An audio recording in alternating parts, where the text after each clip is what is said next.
발표에 앞서가지고 간략한 자기소개를 먼저 드리겠습니다. 저는 30년 정도 시민활동가로 활동을 해왔고요.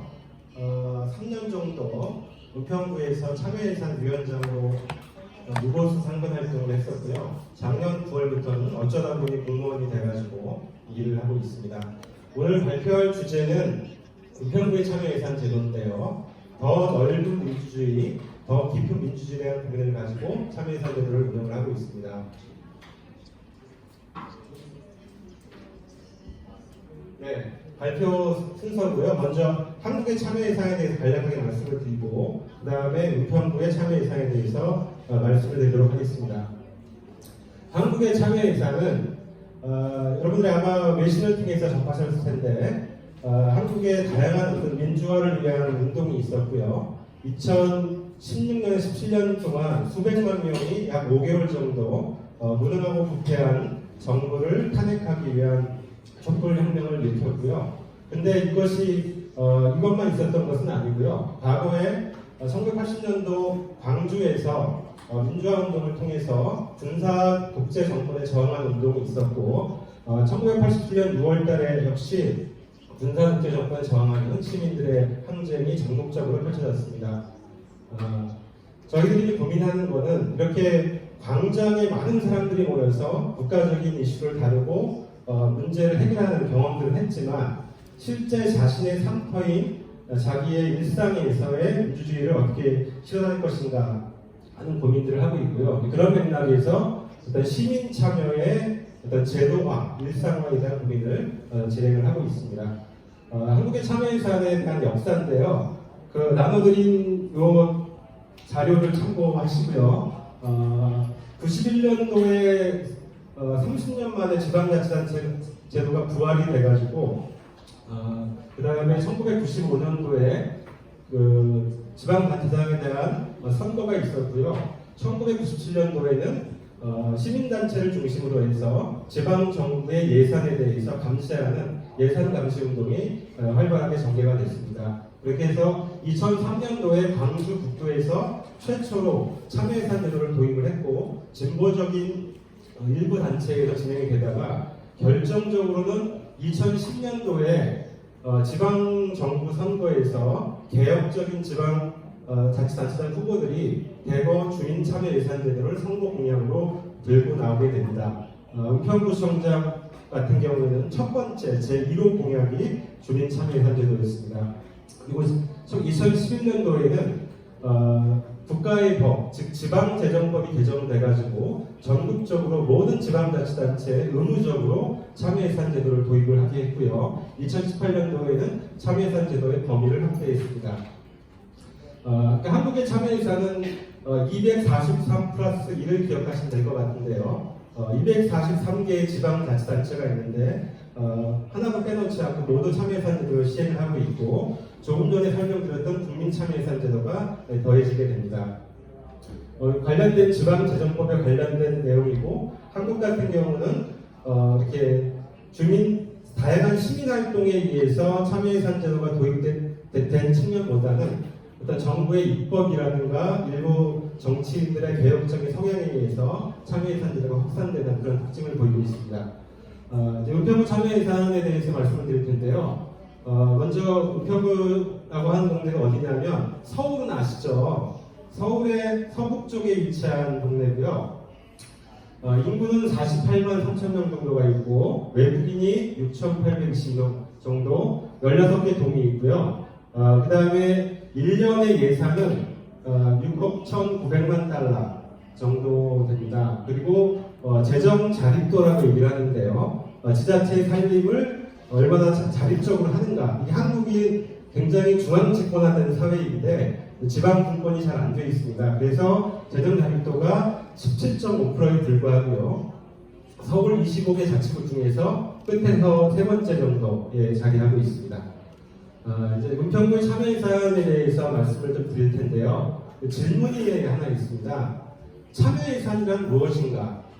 많은 사례를 통해서 주로 얘기가 되는 것은 정부의 예산을 일정한 부분을 떼어가지고 주민들이 뭔가 프로젝트를 제안하고 투표를 하거나 위원회에서 결정을 하는 이런 것을 참여 예산이라고 보통 얘기를 하는 거 아닌가 싶은데, 은평구는 전혀 다른 고민을 했습니다. 네. 무슨 말씀이냐면은 첫 번째는 주민들이 참여하는 범위는 일부 예산이 아니라 전체 문제가 있나요? 아니요? 네.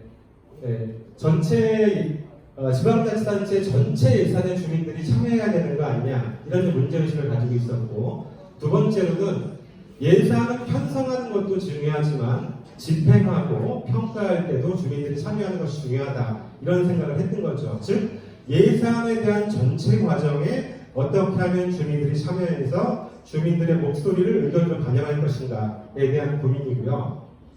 그래서 은평구 참여 예산 같은 경우는 이런 방향성을 가지고 있습니다. 네, 전체 예산에 대해서 주민들이 참여하고 그러니까 예산의 편성, 집행, 평가 전 과정, 전체 예산에 대한 참여, 그 다음에 주민들이 주인공인 직접 민주주의로서의 참여 예산, 그 다음에 과정을 중시하는 수기 민주주의로서의 참여 예산, 그 다음에 자치분권, 좀 더 지방정부와 주민들이 실질적인 권한을 행사할 수 있도록 하는 이런 방향성을 가지고 참여예산 제도를 운영을 하고 있습니다. 이 역사인데요, 2010년도부터 시작해서 김우영 구청장이 제1호 공약으로 들고 나와서 2011년부터 활성화되기 시작했고요. 은평구 참여예산은 한국 최초라는 수식어가 많이 붙습니다. 한국 최초의 주민총회를 진행했고, 한국 최초의 모바일 투표를 진행했고, 한국 최초로 청소년 총회를 진행했고, 새로운 실험들을 계속해 오고 있습니다.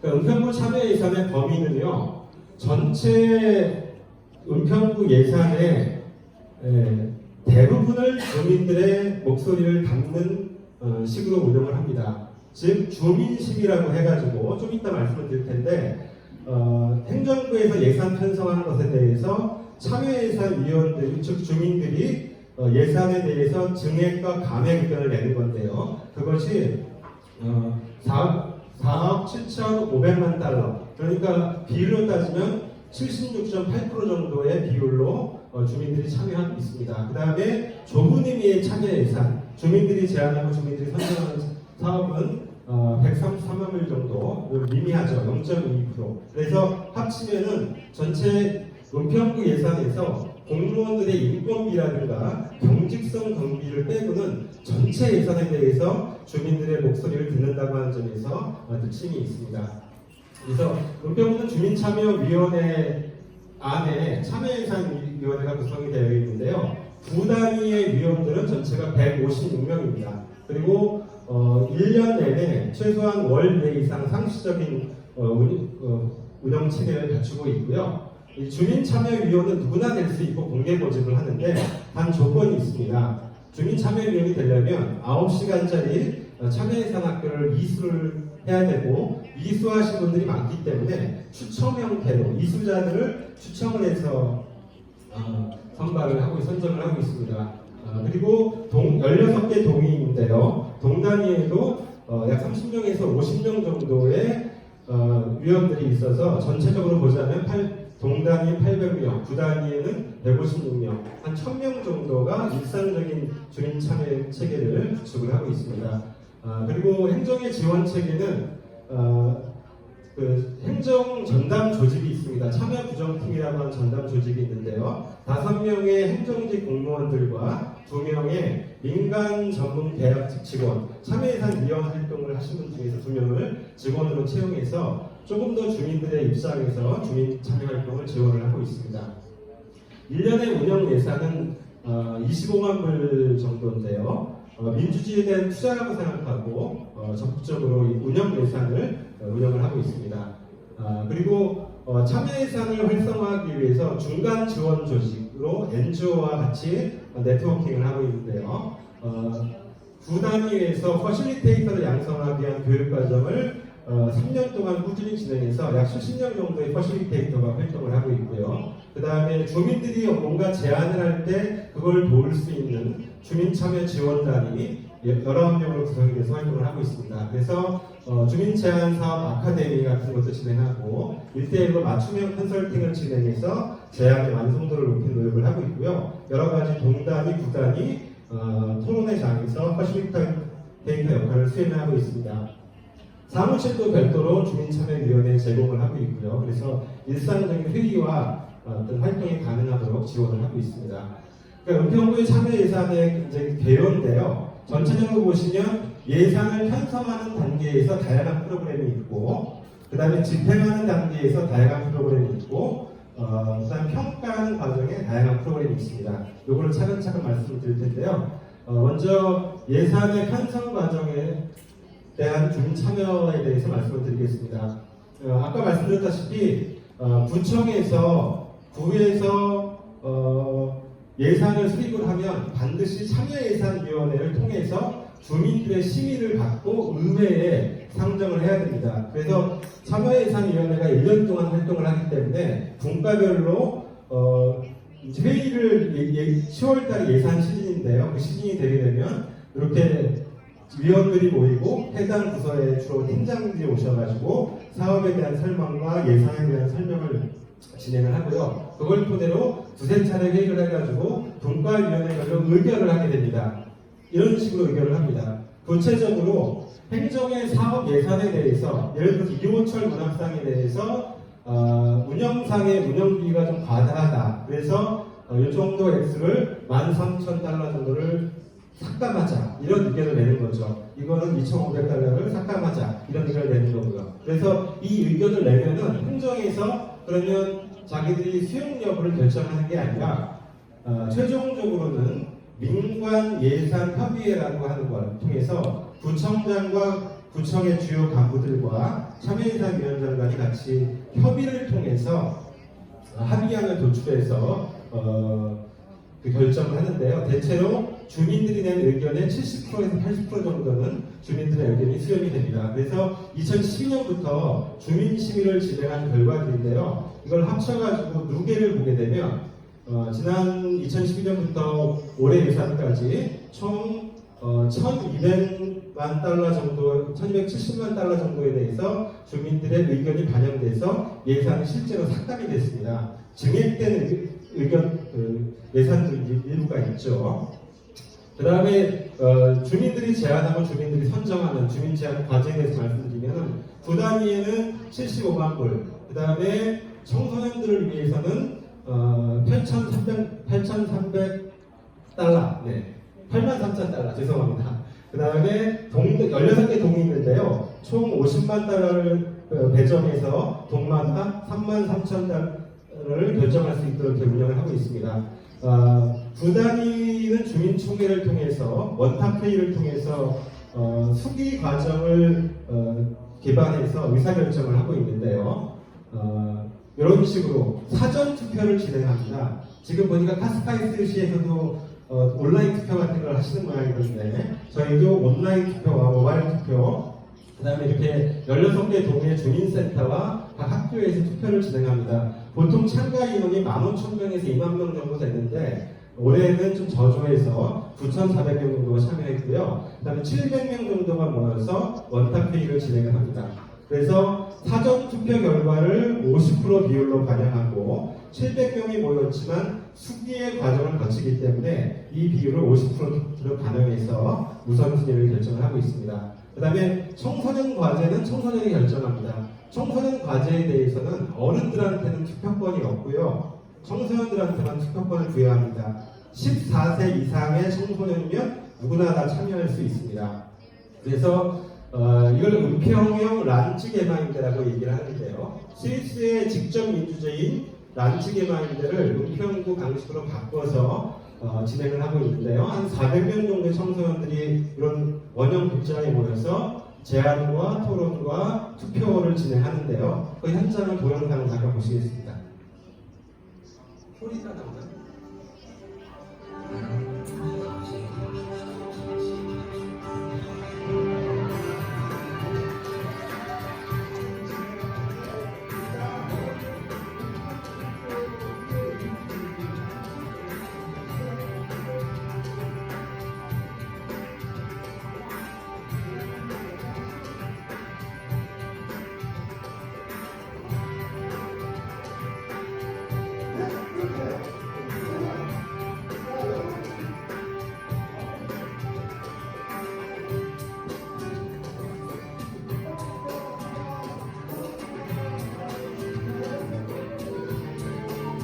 청소년들에게도 이제 뭔가 정책 같은 걸 결정할 수 있는 기회를 주는 게 저는 참 의미 있다고 생각합니다.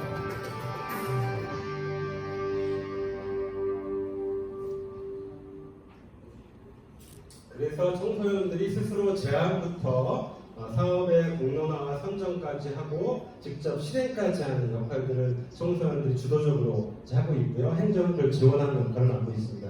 그 다음에 동단위에서 16개 동에서도 동참예산위원회가 활동하고 동단위 주민총회가 이루어지는데요. 보시는 것처럼 여러 차례 회의를 거쳐서 의견을 모으고 현장을 답사해서 문제점을 확인하고 대응 지도를 만들고 토론을 통해서 사업을 만들어서 주민들에게 의사결정권을 맡기는 형태로 운영을 하고 있고요. 근데 여기서 저희가 그동안에 운영하면서 고민했던 게 뭐냐면 참여예산 제도에 일반 주민들이 참여하는 것이 진짜 참여예산 제도의 목적인데 현재는 문턱이 너무 높다는 겁니다. 무슨 말씀이냐면 사업 계획서를 써야 되는 거죠. 프로포절을. 그걸 쓰지 못하는 사람들이 훨씬 더 많은데 그걸 쓸 수 있는 사람들 소수만 참여가 가능하기 때문에 주민 제한 시스템을 전면적으로 개편해서 참여의 문턱을 낮췄습니다. 그래서 어떤 문제가 있었냐면은 완성된 사업 계획서를 요구하기 때문에 소수 단체나 소수 주민들 위주로만 참여가 가능하고 나머지는 투표할 때만 참여하는 이런 식이었거든요. 그래서 이걸 바꾸기 위해서 주민들이 사업을 제안하는 게 아니라 우리 동네에는 뭐가 문제니까 뭘 바꿨으면 좋겠다 이 정도 의견을 내면 그걸 정책 과제로 수용을 하는 거죠. 그래서 주민들이 다양한 의견을 주신 거를 발굴하기 위해서 찾아가는 주민공론장 같은 걸 운영해서 참여의 문턱을 낮추고 있습니다. 그래서 보시는 것처럼 전과 후의 그 프로세스인데요. 전에는 사업을 주민들이 계획서를 제출하면 그거에 대해서 검토해서 그 다음에 위원회에서 총회에 상정해서 주민들이 투표로 결정하는 거였다면 지금은 다양한 방식으로 주민들의 의견을 수렴해서 이 의견을 정책 과제로 만듭니다. 그리고 이거를 다시 한번 검토해서 주민총회에 상정할 사항을 정하고 이 과제가 정해지게 되면 이 과제에 대해서 민간 TF팀을 구성해서 구체적인 수기의 과정을 거치게 됩니다. 이 과정을 보시면은 올해 기준하면 2년 동안의 시간이 걸리는 건데요. 실행까지. 작년 11월부터 올해 6월까지 4개월 정도 다양한 주민들의 의견을 수렴했고요. 그 다음에 2, 3월 달에는 주민들의 다양한 제안을 분류하고 병합해서 정책 과제화를 만들었고 그 다음에 이걸 검토하고 심사하는 과정을 거쳐가지고 4월 달부터 5월 달까지 주민 투표와 5월 11일 날 주민총회를 가졌습니다. 그리고 그 이후에 약 4개월 정도 민관 TF를 구성해서 과제를 사업으로 구체화하는 이런 과정을 마치고 있는데요. 이제 간략하게 경과를 좀 보시면은 이게 이제 찾아가는 주민 공론장을 운영하는 겁니다. 동단위로 찾아가서 두 차례씩 순회해서 이렇게 주민들이 편하게 얘기하면서 동네 문제를 발굴할 수 있도록 하고요. 그 다음에 동단위에 참여하지 못하는 주민들을 위해서 주제별 공론장을 만들고 청소년들 150명 정도가 모여서 청소년 공론장을 진행을 했습니다. 그러니까 이게 한국말인데요. 그림만 보시면 될 것 같아요. 과거에는 이렇게 복잡한 사업 계획서를 써야지만 제안이 가능했거든요. 근데 이거를 이런 식으로 바꿔서 뭐가 문제고 뭘 해결하면 좋겠는지 간단히 메모 형태만 하더라도 그걸 의견으로 수렴을 한다는 거죠. 그래서 제안의 건수가 대폭 증가하는 그런 결과를 보이고 1000건이 넘는 결과가 나왔고 그럼 이걸 어떻게 하느냐 1000건이 넘는 다양한 아이디어를 주제별로 분류하고 병합해가지고 이거를 30개 정도의 정책 과제를 만들었습니다. 예를 들어서 은평구에는 불광천이라고 하는 하천이 굉장히 중요한 주민들을 위한 공원이자 생태하천인데요. 불광천에 대한 제안이 해마다 많이 들어옵니다. 그래서 과거에는 이 중에서 어떤 거는 가능, 어떤 거는 불가능, 가능, 불가능. 그래서 가능하다고 하는 검토된 것만 투표에 붙이는 방식이었는데 그러다 보니까 불광천에 올해는 나무 심고 내년에는 조명 만들고 그 다음에는 스티커 만들고, 그래서 하천이 종합적으로 관리되고 계획되는 게 아니라 이렇게 불균형이 발생을 하게 됩니다. 그래서 이런 주민들의 다양한 의견을 묶어가지고 지속 가능한 하천 보존과 이용 방안을 마련하자고 하는 걸로 정책 과제화를 진행을 합니다. 그래서 사업부서에서 검토를 하고 위원회에서 검토를 거쳐서, 근데 여기서 이제 중요한 거는 행정부서에서 검토를 했을 때 법적으로 불가하는 건 할 수가 없겠죠. 근데 사업 효과성에 있어서는 행정과 주민들의 의견이 다른 경우가 굉장히 많습니다. 그래서 과거에는 행정에서 X 안 된다라고 하면은 그냥 그 사업은 안 되는 거였거든요. 근데 은평구 같은 경우는 그거를 참여예산위원회에서 재검토를 합니다. 그래서 주민총회에 상정한 이니셔티브를 행정이 아니라 주민참여예산위원회가 가지고 있는데요. 여기에서 그걸 위해서 행정하고 위원회랑 의견이 다른 경우에는 이견 조정 기간을 둬서 주민들의 의견을 최대한 반영하기 위해서 노력을 하고 있습니다. 그래서 올해 같은 경우에 한 달 채 못 되는 기간 동안에 주민 투표를 다양한 방식으로 진행을 했고요. 중고등학교에서 학교 현장에서 투표도 수업 시간과 병행해서 일부 학교에서는 진행을 하기도 했습니다. 그다음 700명이 모여서 원탁 기획을 했고 5월 11일 날 오전에 400명이 모여서 청소년 총회를 개최했습니다. 자, 요거는 이제 주민들의 총회 모습인데요. 700명이 모여서 하는 원탁 기획 보시죠. 어떤 단체나 소수 주민들 위주로 제한이 되고 그것이 결정되는 이런 이제 문제가 있었고요. 참여했는데 올해부터는 사업이 아니라 큰 방향성을 결정하는 과제로 바뀌게 됐어요.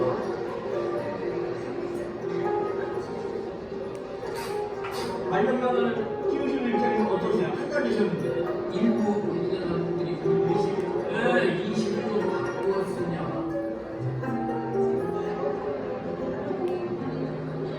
총회에서 과제를 열어보겠습니다. 주민 참여 안전한 경험 만들기입니다. 사람 의견을 반영해주셔서 너무 감사하고 제 의견이 반영이 안 되더라도 정말 단체가 또 열심히 참여할 수 있을 것 같습니다. 화이팅!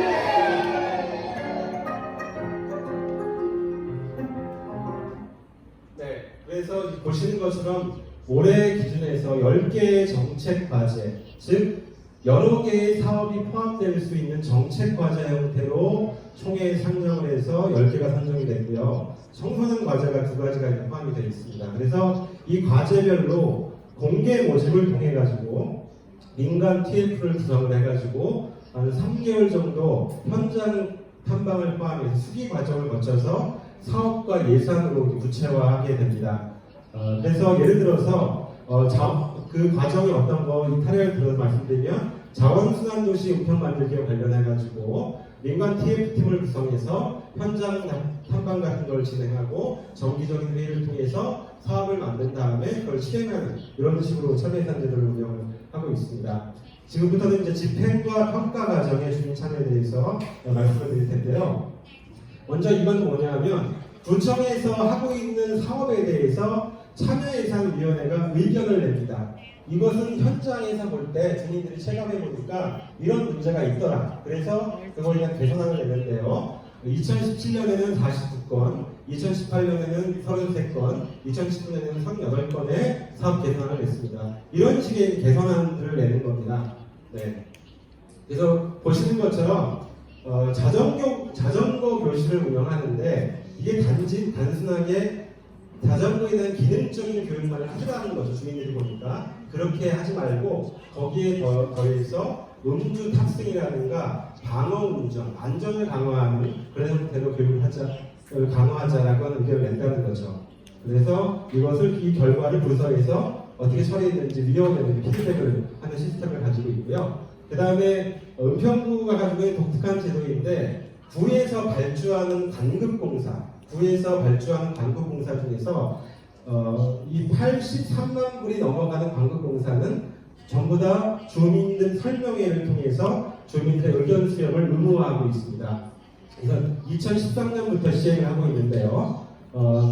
공사 설계 단계, 착공 단계, 네, 그 다음에 이 준공 단계에 걸쳐서 설명회를 진행을 해서 주민들의 의견을 반영하고 있고요. 이거는 뭐냐면 주민 참여 감독 조서라고 해가지고 현장에 있는 주민들의 목소리를 행정에서 어떻게 수렴해서 처리했는지를 해당 동위원회의 간부들이 확인하는 서명을 통해 확인하는 절차를 두고 있습니다. 그 다음에 주요 사업 계획을 수립할 때는 참여예산위원회 의견 수렴을 거쳐가지고 사업 계획을 수립하는데요. 다음에 보시는 것이 구청장한테 가지고 가는 문서의 표지 문서입니다. 그러니까 2016년도에 민간단체 보조금에 대해서 어떻게 위원회에서 의견이 나왔고 어떻게 합의가 되어 있는지를 가지고 가야 구청장이 사인을 하지 협의를 안 하면 반려한다는 거죠. 그리고 이걸 좀 더 발전시켜서 거버넌스 체크리스트라고 하는 걸 만들어가지고 준비와 시행과 평가 단계에서 다양하게 주민들의 의견과 수렴하도록 이렇게 운영을 하고 있습니다. 그 다음에 주요 사업과 참여 예산 사업에 대한 모니터를 진행을 해서 모니터 결과를 부서에 통보해서 부서에서는 그 결과를 피드백하는 시스템을 가지고 있는데요. 이 구청의 주요 사업에 대해서 2017년도와 2018년도에 각각 진행한 내용들을 보실 수가 있고요. 그 다음에 참여 예산 프로젝트, 시설 사업과 관련돼서 모니터링을 해서 계산책을 만들어 나가는 거고, 요거는 프로그램 사업에 대해서 모니터링을 해서 계산책을 만들어서 제시를 하는 겁니다. 그래서 이런 결과물들을 가지고 이렇게 지도를 만들어서 참여 예산 제한 사업 지도를 만들어서 누구나 다 사업 내용을 확인할 수 있게. 그래서 이걸 클릭을 하면 이 창이 열려서 사업이 뭐였고 몇 년도에 누가 얼마, 기간은 얼마였고 사업 내용은 뭐였는지 하는 것들을 확인을 할 수가 있습니다. 이제 마지막으로 새로운 진화를 고민하고 있는 것 두 가지를 말씀드리고 이야기를 마치겠습니다.